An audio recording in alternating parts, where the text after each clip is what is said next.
The Patreon pick this week, as requested by Netagant on Patreon, thank you for the request, was the 2011 film Rise of the Planet of the Apes. And if you also want to get your pick watched by us, you can go to patreon.com/guapish or guapish.com/patreon. $1 each month gets a request in the queue that we will watch. And of course, you could be like Lucky and Netta here.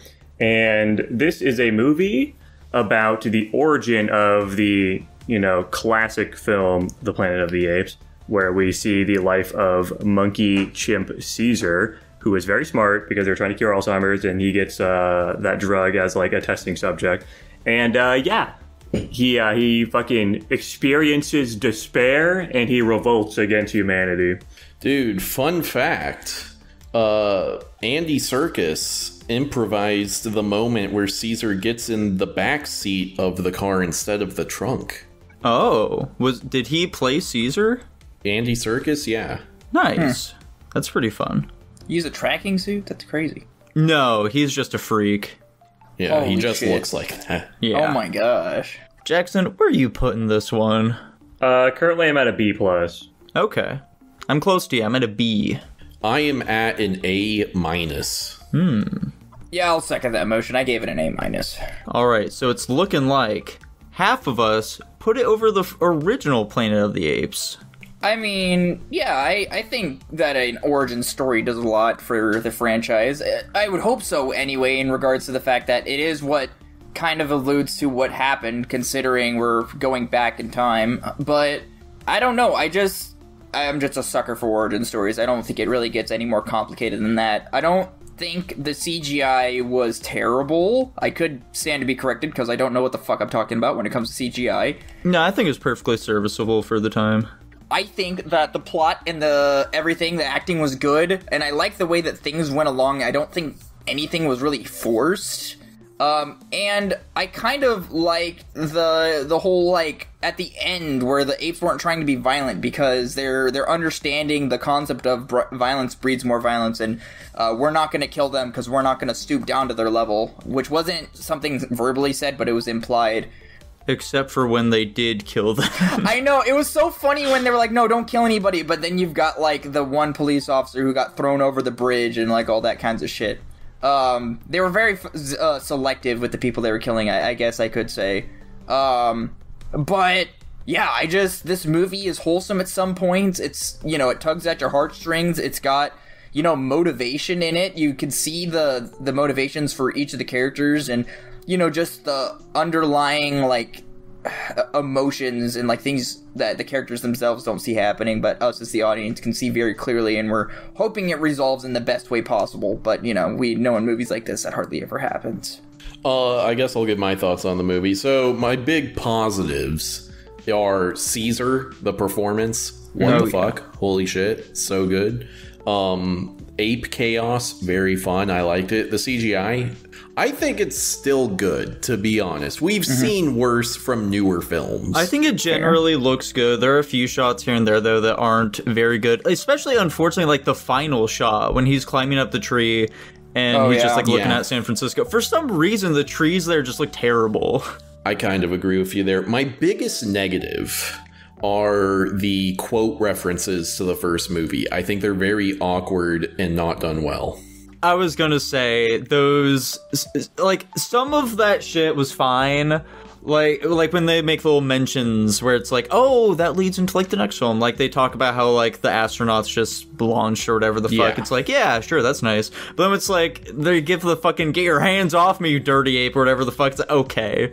I mean, that feels a little on the nose. The really direct quotes, I don't think worked at all. It was, the subtle references where it was, oh, the astronauts taking off, or like them calling Caesar's mother Bright Eyes. That those more subtle references were better. And granted, like, they're references to a movie that came out, 70 years ago, so your most audiences, like, are like, huh, that's the thing they said in that thing I haven't seen ever. But we've seen it quite recently, so it stands out a lot more. Also, I just think that they really deliver the lines in a way to like draw attention to them. Yeah, exactly. I've heard similar complaints about like the newest Alien film as well, where they just like throw in some quotes here and there where it's like, okay, well, did you have to do that though? Right. But yeah, that's a pretty minor complaint. Otherwise, I think it's very well done. I like the story and stuff. I don't think it's necessarily revolutionary, but I think the biggest thing is just Andy Serkis's performance as Caesar. I think it's insane. The moment when he says no for the first time, I'm like, it's like genuine chills. You're like, fuck, dude, that's so... It's so, like, raw and kind of scary, but also, like, yeah, go get him. It's a protagonist moment. But then you're also sitting there like, man, what are the implications for this for, like, humans? And I'm a human, so I'm also looking at it from that angle. It's just a lot of stuff going on here. Yeah, overall, I think it's a pretty solid film, you know? Just it being much more modern than the the previous ones we've seen definitely helps it out a lot for me. Just with the general performances, the story structure as well, the way in which they deliver lines is something I'm much more accustomed to than the much more slow and frankly bad acting from the previous film. Just like, come on, dude. Let's pick up the pace a little bit here. But yeah, I thought it was a good movie overall. I don't have too many thoughts about it, to be honest. Like, I don't know. It is kind of a pretty normal looking movie for me. Just like when I think of a movie experience, this is kind of what I think of. Yeah. Yeah, I haven't said anything. I'm kind of with Nico. I think it's an alright movie. I don't think it like anything particularly stand out outside of like the main performance. What I will say it's quite good. They do a really good job of just expressing emotion on the CG model's face for Caesar. Especially like when he's like, you know, got fucking locked up. They do a good job of just making him feel human, which is, you know, the whole fucking point.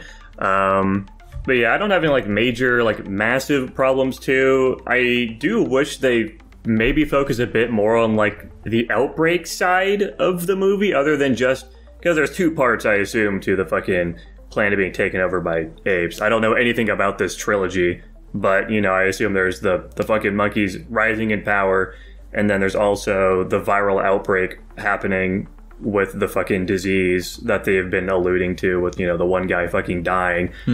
And I assume that's also, maybe I'm just wrong, maybe it's just stupid, why the fucking city was just completely barren, like San Francisco is just dead when they're just taking it over. That shit was fucking weird. I assume it was maybe because of like the viral outbreak was like the early stages and people, but maybe it was just dumb. I don't know. That shit was fucking weird. It felt like I was looking at the fucking, the Division, just like newspapers everywhere. It's just like some abandoned city. It was so strange. Oh, that's a game someone should have suggested. No, unfortunately, though, Jackson, it didn't look like the outbreak happened yet. It didn't really even seem like anyone really knew that this rampage was happening. Like, all the people on the bridge, you'd think that maybe it was like, oh, they're evacuating the city. No, they're just driving, it seems like. And it's just crazy that it took so long and they got so far. Like... It's just insane. Like, they took over the entire fucking Genesis facility, and, like, the CEO didn't even know what happened until he walked into the middle of them all staring at him. Just baffling. There's, it's like kind of the thing with something I brought up with movies before. It's like, this shit's fucking stupid, and you can make claims about, like, this wouldn't actually happen in real life, but it did happen in the movie, so, like, I don't know. It's still fucking dumb. There's a lot of dumb shit that happens, but I do like the character development of the main guy. And I think the CG effects were pretty good for the time. It's an alright looking movie. It's got some cool cinematography, like that one scene where they're going through the trees in the suburb and all the fucking leaves are falling down. That shit was fucking cool. Big fan of that. Just the fucking shot of them with the spears from the fence of the zoo on top of the building. They're chucking that shit. Pretty gnarly as well. I think it's really funny that there was a guy on horseback that's trying to solo a fucking gorilla. That shit is so stupid. Oh yeah, that guy's got insane balls. But yeah, I think it's a fun movie experience. You know, this, like Nico said, this feels like a movie because it is. It's a big blockbuster movie. I do think it's kind of weird that this was the summer blockbuster when it came out. It's not really your prototypical blockbuster film, you know. Definitely not. I mean, it was kind of shown off that way in, like, the trailers and shit like that, because they did basically just focus on all the big old ruckus them monkeys were causing. It was just, like, that shot of the fucking gorilla charging at the helicopter and stuff like that. That's how they were hyping up this film. So, Jackson, I'm not sure if you caught this or not, but there was an after-credit scene for this movie. I did not watch that, no. Yeah, so there's an after-credit scene for this movie that does show the fucking neighbor. He's a pilot, and we see him going to the airport, and he, like, you know, fucking, like, drips blood or whatever, and he's like, huh, well, whatever, and then he gets on a plane, and then it immediately goes to, we're seeing, like, how the infection is spreading via, like, the fucking planes and shit. I thought you guys say, like, opens up, like, the fucking map for Plague Inc. or some shit. Well, no, that's actually kind of exactly what happens. Oh, that's funny. Isn't there... Wait, there's literally an expansion for Plague Inc. where they have the simian flu from this movie. There is, yes. Oh, that's really funny. I think it gives you the special ability to, like, trigger ape uprisings to, like, offset research. Yeah, some shit like that. One question, maybe I'm just fucking retarded, but when they went into the zoo to just free a bunch of other apes, did they have, like, more of the gas they were making them smart with, or did they just free a bunch of apes and the freed apes were just like, hell yeah, and they just started following them?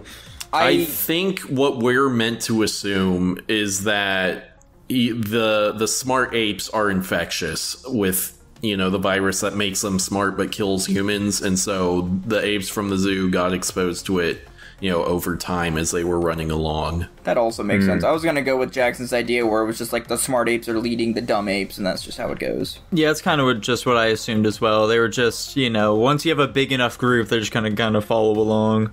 Yeah. Dude, I was gonna make an insane comment and be like, this is just a weird play on a zombie apocalypse, like, genre of movie. But, you know, whether or not that's true. I mean, I just think it's funny that it starts with a viral infection. It's just that this time the virus happens to take the shape of a fucking monkey Apes. and it also kills people. An ape apocalypse, if you will. Yeah, exactly. One thing I like, too, is just the way he just breaks out of the cage, too. He's very methodical about everything. It's just kind of one step at a time. Yeah. When I was watching Tinichi, and he fucking hated that. She goes like, and there he gets freezed in one fell swoop, and I was like, there's so much setup to all of this. What are you talking about? Yeah, I thought it was entertaining, and I like the challenge they do to the fucking captors. Big fan of them fucking murking the main guy, Draco Malfoy. Funny seeing him in here. Yeah. Bro fell off. Yeah.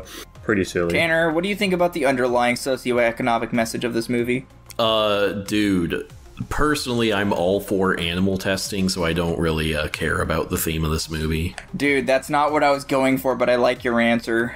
What's the connection to the main evil corporation named Genesis? Is that a connection to the, This is the beginning of the apes.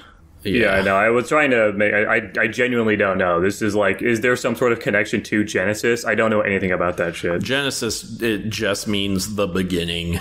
I mean, you guess it could also, look at it's a very, like, generic evil corporation name. I think literally one of the Terminator corporations is called Genesis as well. That's funny. Like, also the name of the facility in Jurassic Park, one of them is InGen, you know? Very close. Anyway. Well, it sounds like I'm knocking it one rank for that. Oh, well. Holy smokes. Don't do that. I gotta say, they really made that one ape look really fucking evil, didn't they? The one with the one eye? Yeah. I think that's the point. I mean, the whole backstory to that was, in fact, that he was just tested at multiple different fucking labs. So Yeah. I think he's just harboring the most resentment, if anything. So maybe that is the case. Koba's gonna really pop off in the next two films, I tell you what. Yeah, they're really setting him up. They did that fucking, like, superhero shot as they were, like, on the fucking tram or whatever. It's just like, these are your 4 big monkeys. I hope you are getting excited for what kooky adventures they go on soon. I am both excited and not for the following sequels. I heard they're good, but I don't have high hopes for that. Have any of us seen this trilogy Tanner's before? seen them all. I think it's a quadrilogy now, actually. It is a quadrilogy now. I haven't seen the 4th one. I own the trilogy on Blu-ray, so I've seen all of them. I think I also own the trilogy, but no, I've only seen the first one. Whoa. Yeah. Also, Jackson kind of touched on this before, but like, holy shit, the fucking security in Genesis is just terrible. How the fuck did that ape escape to begin with? Yeah, the very first one is crazy. Yeah. Ape escape? Yeah, we're just gonna open the door and hope we get it by the neck. Come on, man. Yeah. What the fuck is that? There are just zero precautions being taken. I did think that part was silly. Like, yeah, let's try to trick this monkey that's on super smart juice by giving it its favorite also drink. Commentary or something. Anyway. So, boys, is that Ape Escape? Oh, Yeah, Ape Escape, the movie. There we go. These guys went bananas. Oh, yeah. I'm shocked at the lack of monkey puns in this film. I quite frankly admire this movie for that. I really wish that, like, when they were first, like, when fucking Caesar was organizing the boys, and he was, like, getting ready for them all to get out of there, he was like, okay, remember, no monkey business. Oh my god. He just says that. He doesn't even do the weird growl, like, talking he has to do. Yeah. Insane. Oh, I'm sticking at a B, personally. I'm sticking with my A-. A- sounds about right to me. And it lands at a B+ overall. Yay! Hell yeah. Whoa.